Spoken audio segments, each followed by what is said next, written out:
Thanks for everybody for joining. It's yeah, fantastic to have you here today. Um, when I was at the Empple Festival back in October.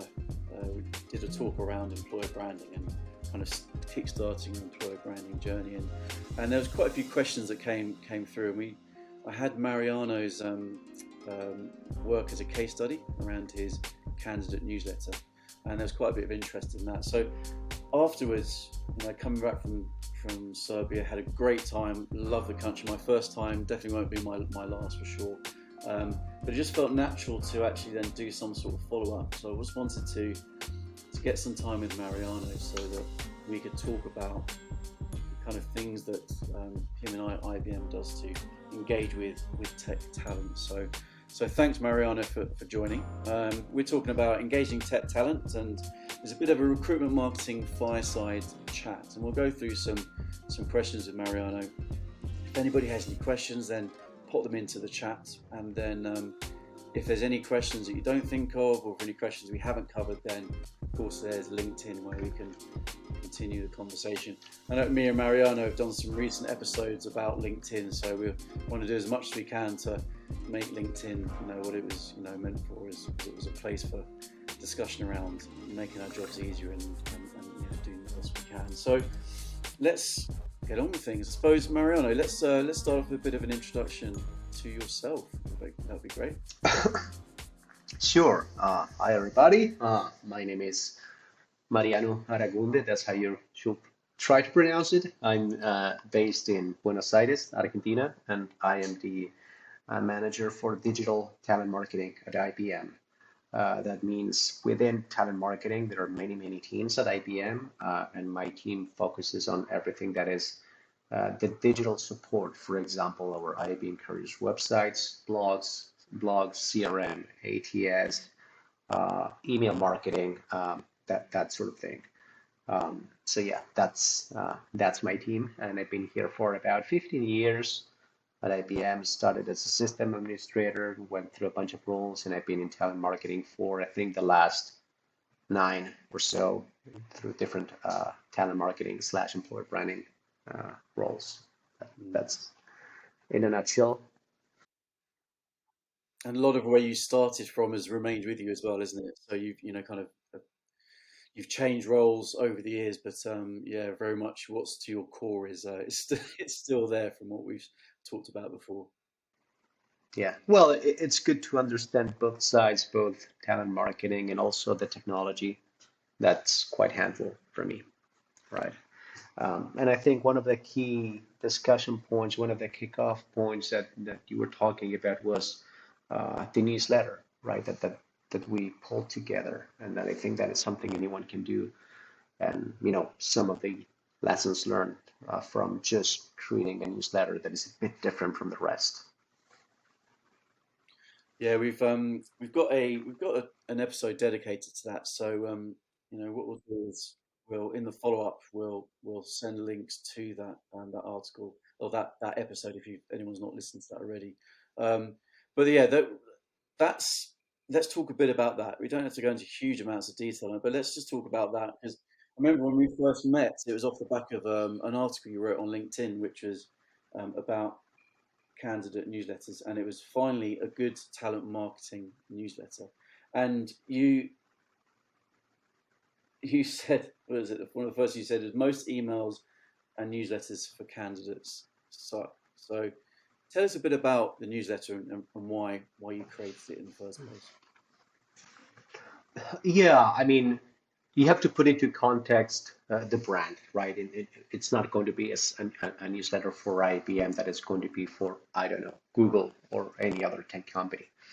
But we had this huge problem. We had a lot of contacts in our database, our talent community, people who just dropped their CV, that we were not engaging them in a way that it's either meaningful or helpful for the candidate, something that says, hey, we exist, we're still here. Maybe you joined our talent community, I don't know, 6 months ago, you just dropped your CV and you didn't hear from us ever since.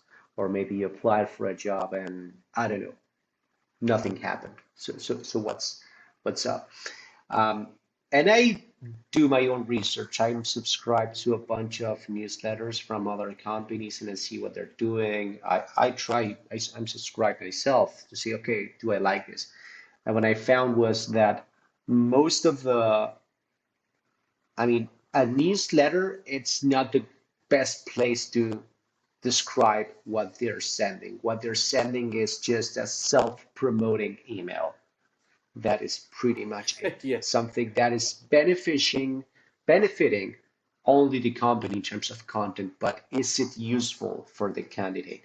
Of course, I'm going to talk about IBM, but I'm always trying to have in mind that first it has to be news, the part news there says that it needs to be relevant in time. I don't recycle content from 6 months ago. It has to be newsworthy and it has to be useful. It has to inform or help the candidate. I'm not, for example, one of the rules that I have is I don't put jobs in it. We don't push for jobs or ask them, please apply here. Or I don't put anything that I myself will not be interested in. B2B type of, hey, we acquired this company. Who cares? We're here to kind of help the candidate. So that's the bottom line. And so yeah, I suppose some people would say, well, but we need to be able to we need to promote our organisation and promote job vacancies here. Why is it you want to go down that approach of not really forcing the thing about job vacancies and talking about us all the time? Well, I get thousands and thousands of jobs applications from those newsletters, and I'm not pushing for jobs, right? I mean, we don't need to, underestimate our candidates, and when they're ready to apply, they will apply. We don't need to force it, and I value much more an application that is self-initiated by the candidate rather than pushed down. And hey, here are 5 jobs that you might be those are two different things. We have job alerts for candidates, that's separate, but it's a different context, it's a different email. The candidate knows what he is or she is expecting. A list of jobs, great. I can ignore it. I know I can get this every week, fine. But the newsletter, it's a contract with the reader. It's like, I'm not going to waste your time to subscribe to my newsletter, so I'm going to help you out.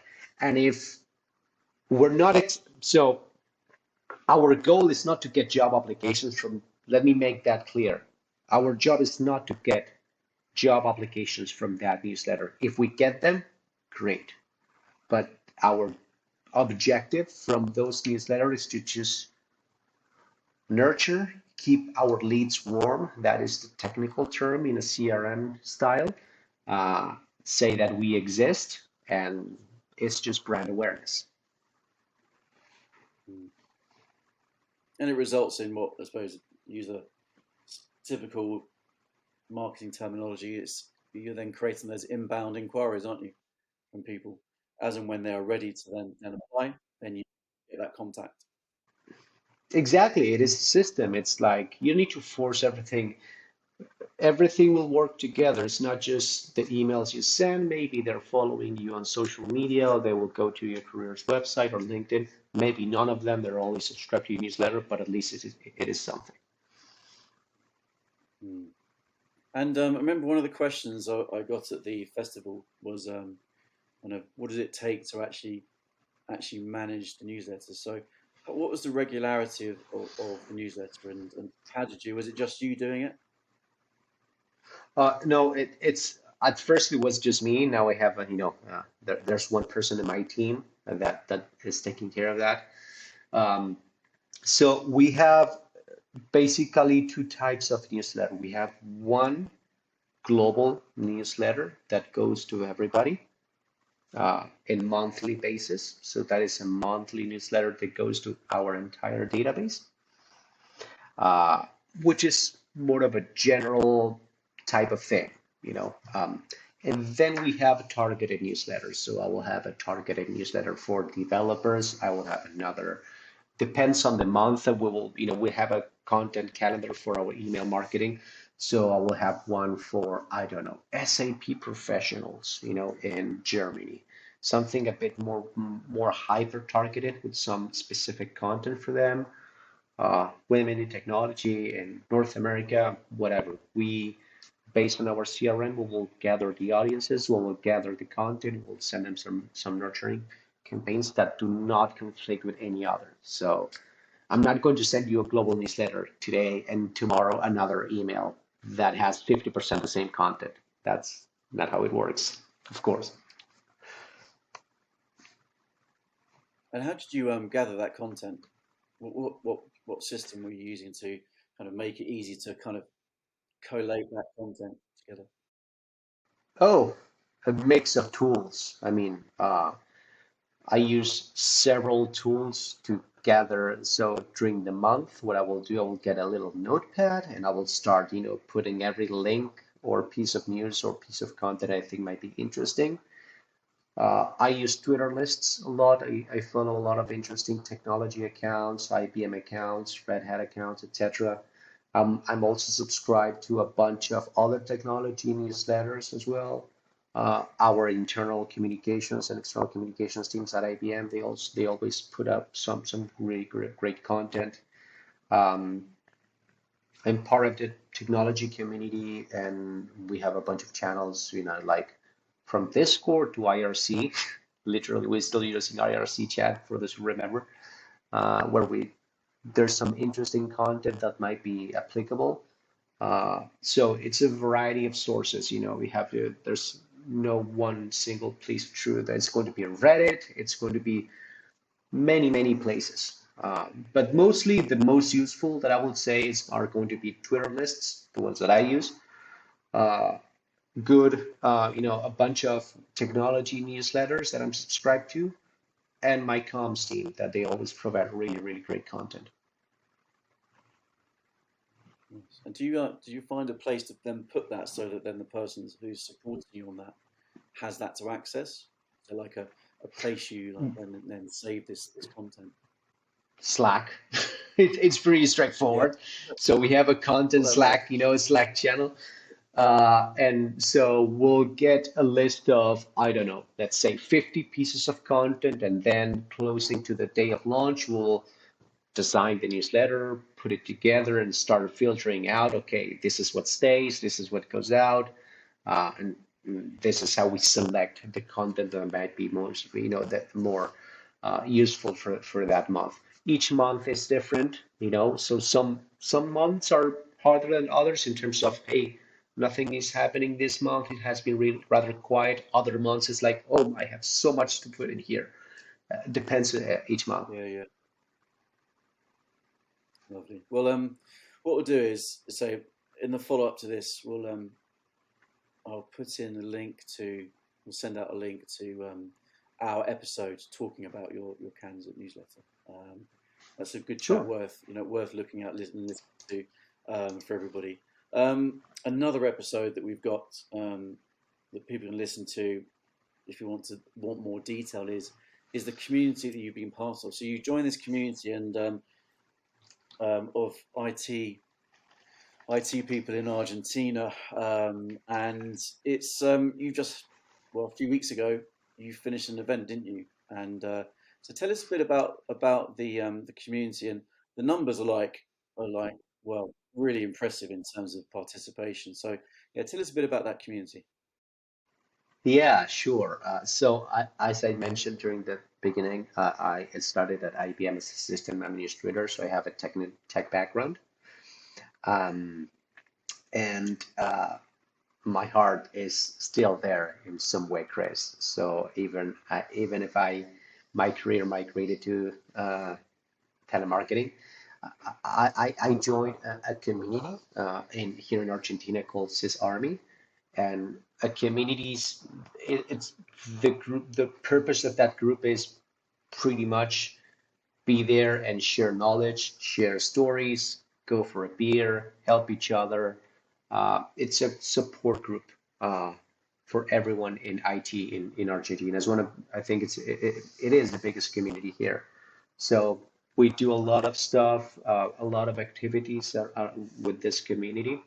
I'm in the organizer group, so we have not just our own Discord server, but we just get together once a month to just have a beer. We have, help forum styles. We crowdsource solutions.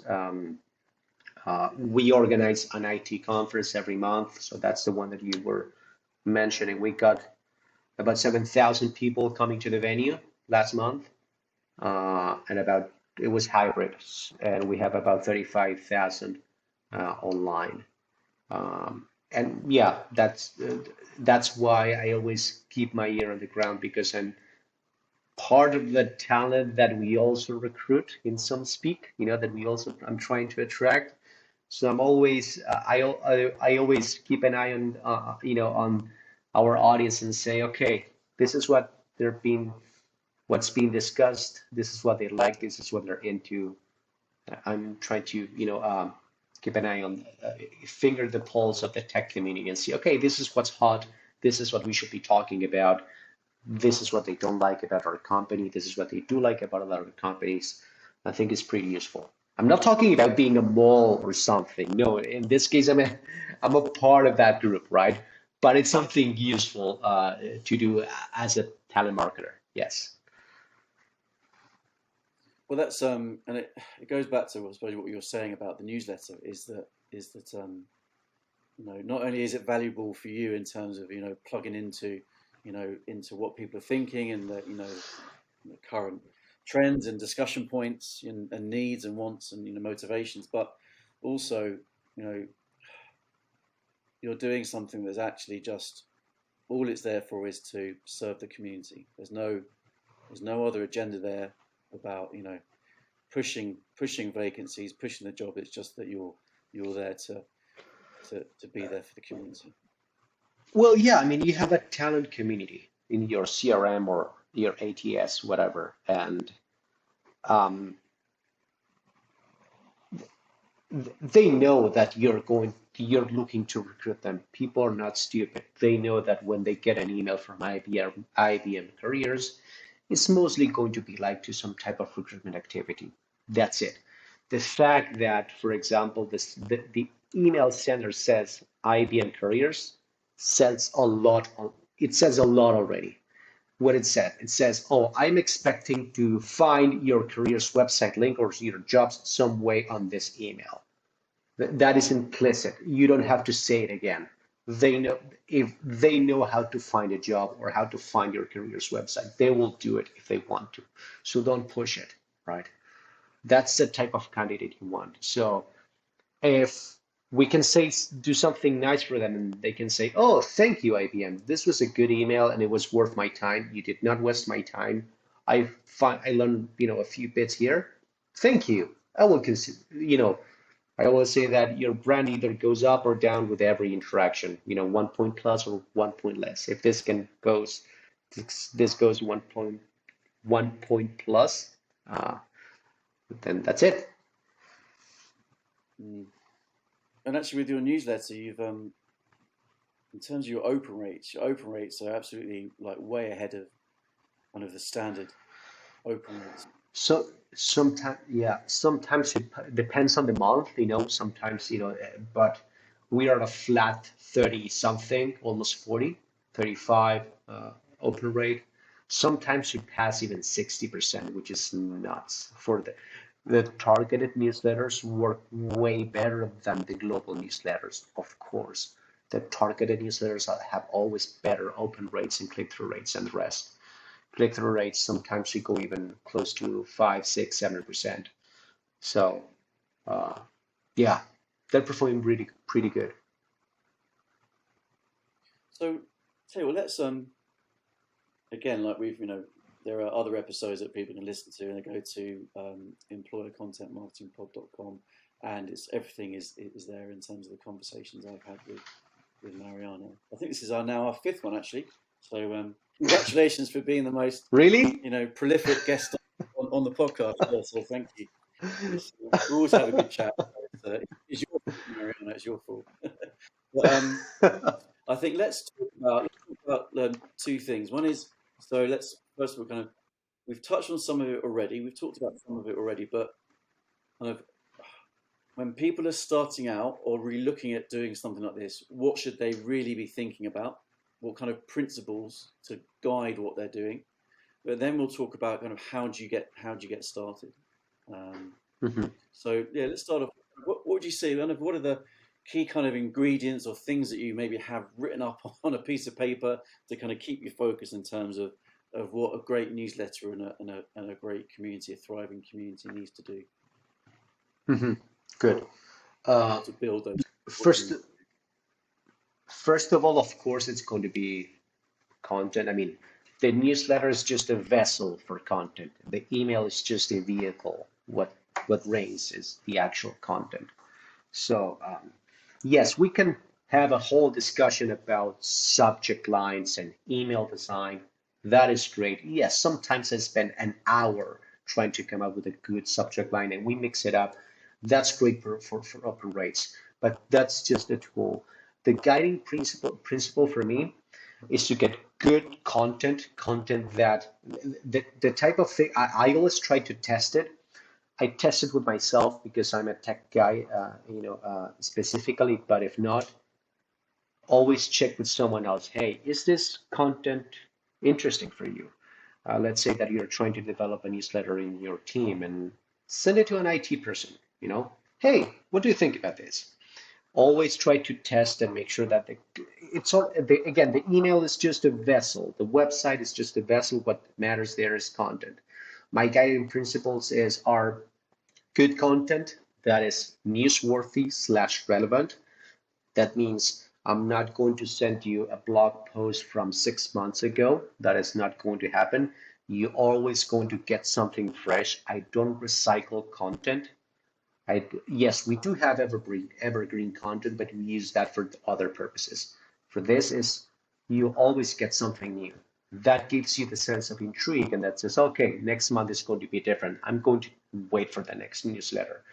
It's not going to be repetitive. Mix it up. I always try to, even if we do have some structure in terms of the design and the number of pieces of content that we put in, it's always rather different. Uh, so so that is the guiding principle. If we don't have anything to say, we don't put it in. We don't force it. That is key. All right. If I have, let's suppose that I decided that for my newsletter, I will always put 8 or 9 pieces of content. Let's say blog, videos, links, events, whatever you can think of. If this month things went really, really quiet because it is December or January, I don't know, and everyone's on vacation and nothing much happened, and I only have 3 pieces of content, I will only put 3 pieces of content. I don't force things in. Okay. Um, I also say no a lot. A lot of people say, hey, can we put this in our newsletter? I don't force other parts of the business trying to, since everyone knew that this was a hot newsletter, everyone wants, they want a cut, they want the real estate on the email. Um, but I'm always very mindful. I put the audience first. If this doesn't feel right, I will not betray the audience uh, because they'll know. Because you're editor in chief, aren't you? Basically, that's what you do. Kinda, yes. I Editor review in chief. every news. I review every newsletter that goes out. I'm not the only one who reviews it, but yeah, kinda. I mean, I think that kind of editorial thinking is really important, whether we call it editorial or not. It is, as you say, really thinking about the audience and protecting them, and it's easy just, especially if something gets popular, especially if there's pressure to, hire in certain areas. It's Mhm. like, oh, the newsletter, can we just get something in there? So I think that's kind of sticking to your principles is really important, but is also backed up by the fact you are testing that content with people, with yourself, but other people who are the audience. Yeah, but it's a bit more of common sense, empathy, and putting yourself in the shoes of the candidate. Like let's suppose, Chris, that I send you an email every month with some cool stuff, and the next email I'll start from 9 pieces of content. 3 of them will be, "Hey, Chris, buy my product." Uh, you will not feel that good. I'm wasting your time. Or let's say that I use clickbaity techniques to drive you to pieces of content that are not actually what I promised. That's another guiding principle. I don't use the clickbaity stuff. That's not my thing. Um, Other people do. That's on them. I try not to underestimate the audience, and they know how to read. They know how to, so they're people just like you and me. So I'm treating them with respect in every sense of the word. But um, when you do a talent marketing newsletter, it's not just about you.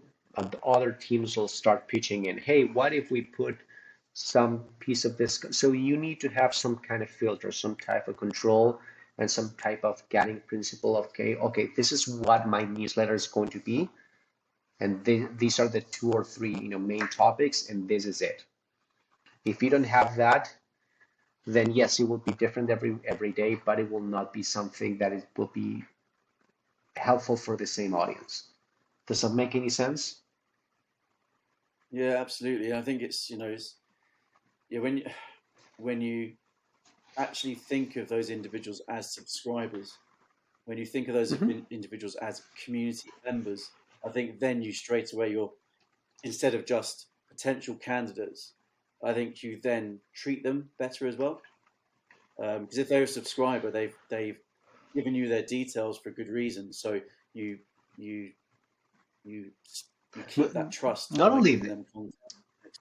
Work. not only that, it's not like social media where they can still find you. If they unsubscribe, they're gone forever. Based on Yes. GDPR, if they unsubscribe, they're gone. I cannot send you an email ever again. So I lost you forever. Mm. Yeah. True. Yeah. No, absolutely. Goodness me, it is. In social media, some way or another in social media, they can still find your Twitter account or your LinkedIn account or on YouTube. That's all there. But if they unsubscribe, if they sign up for a talent network, they gave you their CV with all their details, and you make them unsubscribe.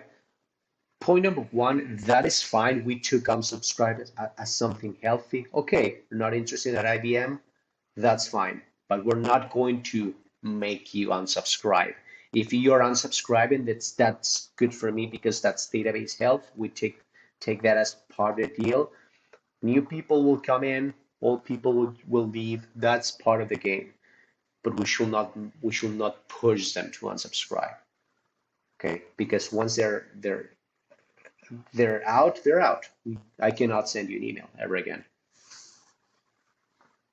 And also, like, when you sometimes I think people feel that when they've got someone subscribed, that they've won and that's it.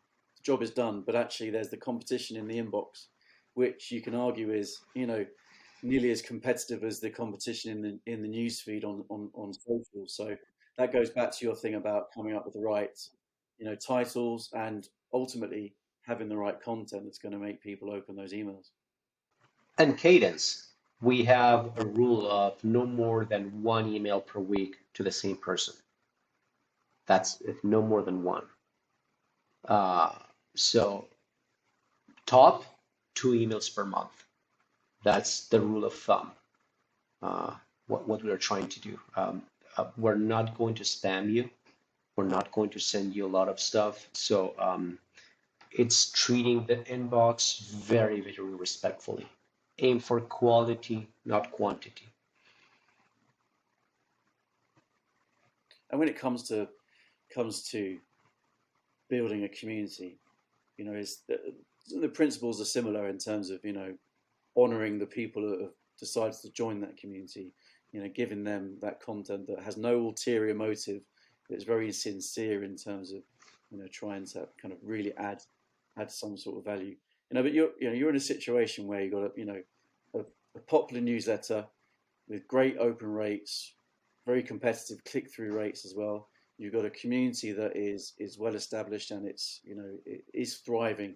7,000 people at in-person event, 30,000 plus people online, Discord, etc., etc. There's a lot going on there. Let's kind of, if someone wants to get started, in terms Hmm. of going, right, the newsletter sounds interesting, building a community sounds interesting.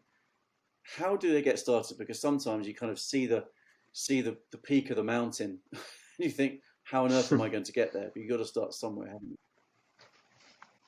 Well, with the newsletter, I mean, we can put the link later maybe to the article that I wrote, but the newsletter is just do it. It's just decide to do it and start doing it. That's pretty much it.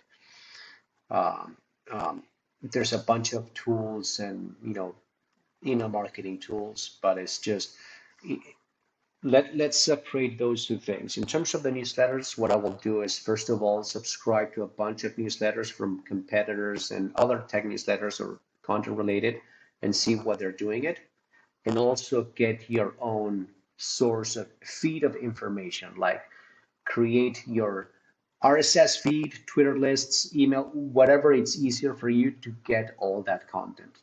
Okay. Um, in terms of the community, that's different. It's a bit cultural, I think.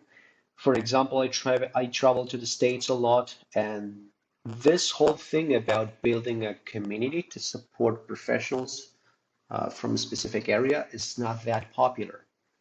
Here, for example, in Latin America, it's quite popular for people from a certain. It can be IT or it can be anything else. It can be psychologists, it can be doctors, it can be anything. It's very common for people to group and discuss best practices, share knowledge, go for a coffee, get together. It's more. I think it's a bit more cultural.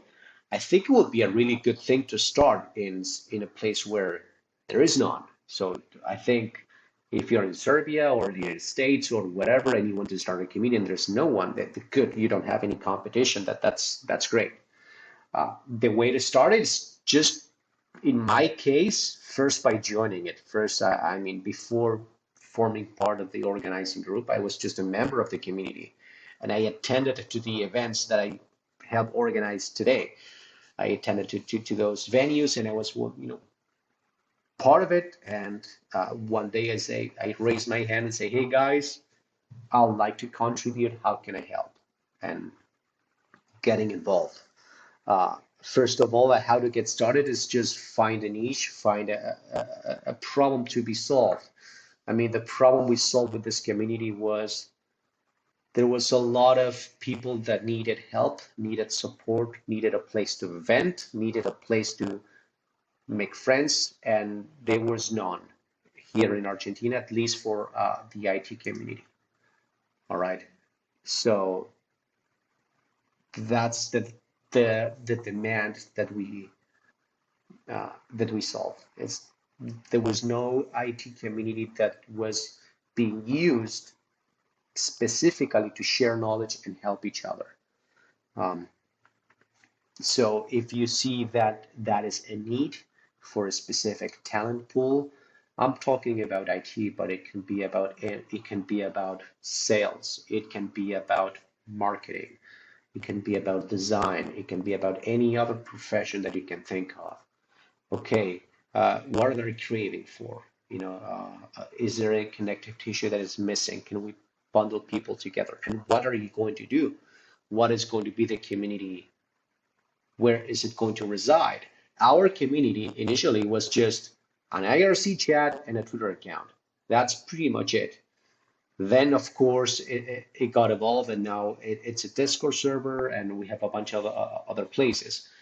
But what are the activities that what is, if you, Chris, were to join that community in Serbia, I'm just making this up, right? Just for the sake of example. If you were going to join a user UX and design community in Serbia, okay, why would you join? What is the EVP of that? What is the value proposition of that community for you? What you will find and how it will help you? And do you need to do that, or you'll say, "Huh, I already have enough friends. I don't need a community for I have to make friends, but I might need a community to get helpful resources, discounts to events, whatever." Mm. Yeah, yeah, nice. Yeah, absolutely. I think it's really important point there is, if you've got your principles, your kind of values, your rules in place to start with, then actually doesn't you don't have to be starting, big at all.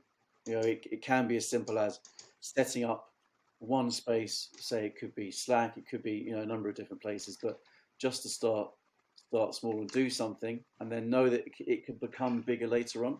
And also doing it that way, Hmm. it means also you're not you're able to test while you're doing it, rather than launching something massive and it taking time and budgets and lots of energy, and you're not being 100% sure if it is actually going to work.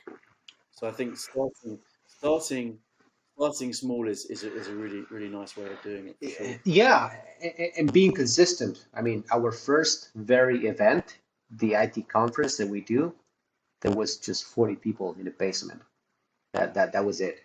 That was the first event. And now it's 9 years later, it's 7,000. So uh, keeping at it, that's also important. Well, actually, Empole is a great example of that. You know, Katerina and the team. You know, the Empole Festival is a good example of that. Really, it started Yeah, somewhere, and when I went last month, it was just it was brilliant to be part of, and you know, it's yeah, but you don't have to aim for something like that to start with. I think that is such a great. That is such a so. For example, that is something that I crave for because here in Latin America there are a bunch of HR conferences, which is great, but there are no like talent marketing or employer branding conferences or events or meetups. So that is, I'm so envious. That is really cool. yeah, and that's like it's because it depends on people's time and and the business they work in. But I think, as I said at the conference, I think there's really an opportunity to do talent attraction, employer branding. I think it's all connected. So I sometimes feel a bit awkward separating it out because I think ultimately it's all it is all connected. But you can there is a chance to actually do something different to what is the traditional way of doing things. So actually, when you're Hmm. building things in early stages now, this decade compared to last decade, say 10, 15 years ago, there's actually a chance in changing things up for sure, doing something Absolutely. different basically. And 10 years sounds like a lot, and it is, but uh, you're not going to get Yeah, the best results just from one day to the next. Of course. Um, exactly, what exactly. we didn't expect to launch a newsletter and then the very next month, be in a totally different place. We knew that this wasn't about consistency, and we've been doing it for a couple of years now. Yeah, lovely. A few, you've got to have some tech issues. If my own camera decides to do something, apologies everyone. I've got some new kit, so yeah, just a few teething problems.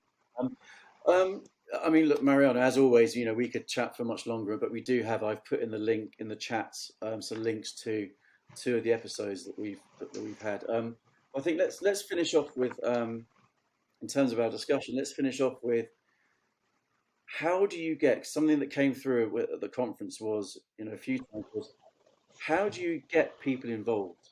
There are people who you know can be reluctant to take part in these kind of initiatives that you've talked about, and when it comes to talent marketing anyway, employer branding, there is a can be a challenge of getting people to participate. So how do you overcome that challenge? Hmm. Ah, it's very interesting because I saw both things evolve in the same way, both in my work and at the community that I organized. At first, it's great to have volunteers like, hey, Chris, I'm building a really great newsletter that has a lot of success, and I'm looking for someone who writes a blog about, I don't know, front end development, tips for front end development. Are you up for it? At the beginning, you're going to have a lot of people that will volunteer, maybe a one-off, just one time, and that's great. That's what happened on the community at first. A lot of the work is for people volunteering. But moving forward, you cannot rely on what will be the right word for that. Unrewarded volunteers. It has to be a reward some way. There has to be a payoff. So at IBM, not just for me, but for many, many other initiatives, we have a bunch of reward systems where if you contribute with some piece of content, let's say just a photo for Instagram or a blog or whatever, you will get some points. Then you can, change for, prices or benefits. Those are internal programs in the community as well. In the community, we used to rely a lot of volunteer, unpaid work, just volunteer like I did. I volunteered in an unpaid way just to be part of it and to learn. Nowadays, we have a lot of most of our staff is paid. But first of all, you have to, how to get people involved. First, be very, very specific and clear on what do you need from them. It's like, hey, I'm not going with you with, let's say I'm in my workplace and say, Chris, I need you to create content for me. You will say, okay, that means, that can mean anything. Be very, very specific, right? So you'll say, okay, I have a newsletter that's mostly aimed for tech talent, and I need 2 or 3 pieces of content about technology that can be both in video or blog form. I need one that's about front-end development. I need another one that's about, I don't know, containers, and I need another one that's about cloud technology. Then go look for those people and be very specific. And can you help me to produce this piece of content? Because that way you will know how much time will consume you, what will be the effort level, okay? And if you can provide some kind of reward, or that's always going to be beneficial. But the best way to engage people, first of all, be very specific on what you need. Don't be broad and vague and just be part of a team. Be very specific. Second, you need to show them what will be the impact or the outcome of their contributions. It's like, hey, Chris, your blog is going to be seen by 8 million people. Like, this is not a small thing. This is something really, really cool. And that's why I am calling you, because we think you might be the best person to contribute with this type of newsletter. So that's going to be my value proposition at first. It's going to be exposure. It's going to be, uh, uh, something that will benefit your career in some way. But at the end of the day, there needs to be, for content creation. I mean, we have content creators at IBM in my team. We have people creating content, but some type of content, they're not web developers, so they cannot create a blog that is about web development. You'll need to get those external folks to contribute. There's no other way. But be very specific, be very clear on the impact of that piece of content, what impact will they have, and what is it going to be used for. And third, if there's some kind of reward, retribution, whatever you want to call it, benefit, price, gift, that's always desirable. Lovely. Have you found that, that as people have got involved, it has helped their own profile in the organization and, dare I say it, their own personal brand? I mean, that's another discussion we've had about personal brand, and I'll put in the link a link to our conversation about personal branding, what it really is. Well, since our newsletter are so massive, they go to so many people, just out of respect, and we try not to link to people's individual, let's say, LinkedIn profiles, out of security, because they will get just bombarded with people. It's not a good practice. Okay. But I mean, I can't say if it has helped or not. I have a few cases that yes, again, it depends on the content. I had a few people where we did some YouTube interviews, and those were really, really good. Uh, so other contributors help them as well because didn't even know how a newsletter worked, and they were like, okay, I'm a blogger, and that's what I do. I do blogs. I don't have a newsletter, and I don't know anything about what you guys are doing. So it's a good learning experience for them as well. Um, and also a lot of people got involved into content creation, and they are now regular content contributors of let's say a web developer. What was the name of the guy? I don't remember it right now, but there was one guy that he was a web developer, and hey, I asked him, hey, can you have you ever wrote a blog about web? He said, no, I just code. That's what I do. He said, okay, that's fine. Can you give it a shot? Can you just try? Can you do me a solid and try to, do a blog for 5 tips for people who are just getting started with JavaScript? I don't know, in web. Yeah, good. I'll try it. And he loved it. And he's a blogger now. So Well, brilliant. definitely can happen. I think also, it's of course people can write articles and that, giving them the opportunity to do it, and then they realise they have a skill for it is great. But and then also, it's about finding those times to maybe spend some time with them to ask some questions, and then that itself can, at very least, make you understand the audience more, but also it could be potential content, as well. And there's written word, but also there's video. But if people are unsure about don't like to be in front of a camera, there's audio. There's various different ways of um, of making good use of their time. So I think it's always good to look at different formats, for sure, for sure. Yep. Okay. Um, Anything else to add, Mariano? Mariano, we might, put some questions out, ask if anyone's got any questions. But yeah, any kind of final things we haven't talked about, you think? Any final thoughts? I think that the best way to, going back to the newsletter thing, is to do your research, see what your competitors are doing, subscribe to a bunch of newsletters, see what's good and what isn't good. It's also nice to have example of what not to do. I get a lot of those as well. um, and just get started at, start with it. If you have a database of 1,000 candidates, start with 10 and see how it goes. But give it a shot, and once you do it and once you start seeing the results, then you'll find, oh, I need a content creator. Oh, I need someone who takes care of, email design, whatever.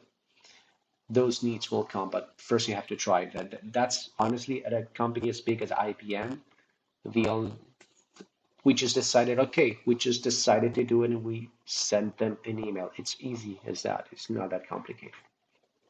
And that's a good idea actually, because also it means you can then show the difference. You're kind of A/B testing it to some extent, where you're going, look, Hmm. actually, these emails are performing much better, and that Hmm. in itself is then helps your business case to spend more time on it. It gives you more confidence as well, you and your team more confidence to do it. And then when people are asking, well, oh, why are we doing this? Is actually, well, actually, these are getting much better open rates and click throughs than our standard. The one rule, targeted content to targeted audience always works better, like double. In terms of open rates and click-through rates, sometimes it's double. Yeah, absolutely. Real well, really appreciate it, Mariano.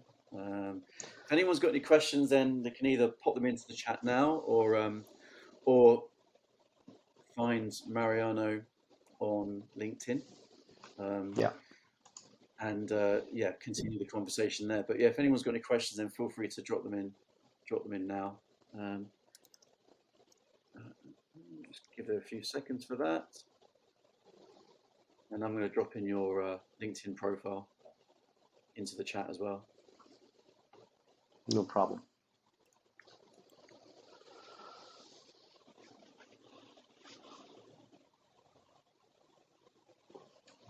There we go.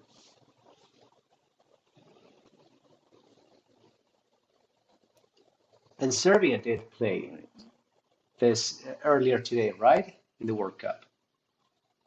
I think our guest is I am I'm not. from Serbia. I think Serbia played earlier today. Oh, really? So Let's uh, have a look. it was a thrilling game. I think it ended 3-3. So Oh, uh, Cameroon. Yeah, Cameroon against Serbia 3. Oh, goodness. yes. I'll So have to watch hanging the there. highlights. I'll have to watch the We highlights. we we started with the wrong foot too in Argentina, so we are very, very nervous. Anything can happen this World Cup. Well, fingers crossed for Argentina, fingers crossed for Serbia, and tomorrow England have Wales. So, yeah, fingers crossed for England as well. I That's easy hope for Wales got you. through as well. Absolutely. Yeah, that's Yeah. going to be easy for you guys. So, they say that it's the hope that kills you. So I'm not sure. Well, fingers crossed. Fingers crossed. Yeah. But well, thanks very much, Mariano, and thanks everyone for joining. So we'll have this session also available on demand as well. So we'll be sending out the link to the video when we put it together. And yeah, anyone who's got any conversations, chat with me or Mariano on LinkedIn. I put Mariano's link there in the chat, and we'll include it in the communications after this session today. Great. Well, Awesome. have a good rest of your day, Mariano, and bye everybody. Thank you, Chris. Bye bye.